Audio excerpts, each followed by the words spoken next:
పెద్దాపురం వ్యభిచారం కేసు మలుపులు తిరుగుతోంది. తనతో భారతి అనే మహిళ బలవంతంగా వ్యభిచారం చేయించిందని, బెదిరించి బ్లాక్మెయిల్ చేసిందని ఆరోపించింది ఓ మహిళ. తనకు డబ్బులు కూడా ఇవ్వాలని డిమాండ్ చేసిందని తెలిపింది. అయితే ఆ ఆరోపణలపై భారతి స్పందించింది. తనపై ఆరోపణలు చేసిన మహిళ తన 10 ఏళ్ల కూతురుతో అసభ్యకరంగా ప్రవర్తించేదని అంటోంది. ఆమె టార్చర్ భరించలేక తన కూతురు ఆత్మహత్యాయత్నం చేసిందన్నారు. ప్రస్తుతం ఈ కేసు పోలీసుల విచారణలో ఉంది. పాప చేయి కోసుకునేదాకా వచ్చిందంటే తను మెంటల్గా ఎంత స్ట్రెస్ ఫీల్ అయిందో నాకు అప్పుడు తెలిసింది. దాన్ని ఫిజికల్గా హెరాస్ చేసేవారు ఆ కేతా శిరీష్ అనే అమ్మాయి, ఆ కళ అనే అమ్మాయిని. ఫిజికల్గా వీళ్ళెందుకు హెరాస్ చేసేవారు అని మీరు అనుకోవచ్చు.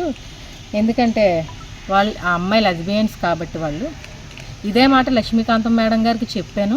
మేడం వీళ్ళు లెస్బియన్స్ అండి, ఇలా చేశారండి, అసలు మీకు ఎందుకు గొడవ వచ్చిందో అన్నీ అడిగితే ఇలా చేశారు మేడం, పిల్లని ఇలా చేశారని చెప్పేసి మేడంకి చెప్తే ఎస్పీ గారు కంప్లైంట్ ఇచ్చాను మేడం. ఇంకా నేను నా కూతురు భవిష్యత్తును నేను చేసేదే తప్పుడు బతుకైనప్పుడు నా కూతురుని బయట పెట్టుకుంటే దాని భవిష్యత్తు పోతుందని చెప్పి నేను చాలా వరకు దాన్ని హోల్డ్ చేసుకుంటూనే వచ్చాను. వీళ్ళు ఎన్ని కంప్లైంట్ పెట్టినా నేను ఆ విషయం కూడా మాట్లాడలేదండి. అసలు అంత బాగా నాతో ఉన్న వాళ్ళకి సడన్గా ఎందుకు వచ్చిందంటారు ఇష్యూ?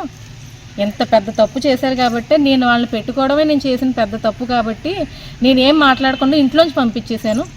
ఇప్పుడు నా కూతురు నా ఇంట్లోనే ఉండి చదువుకుంటుంది.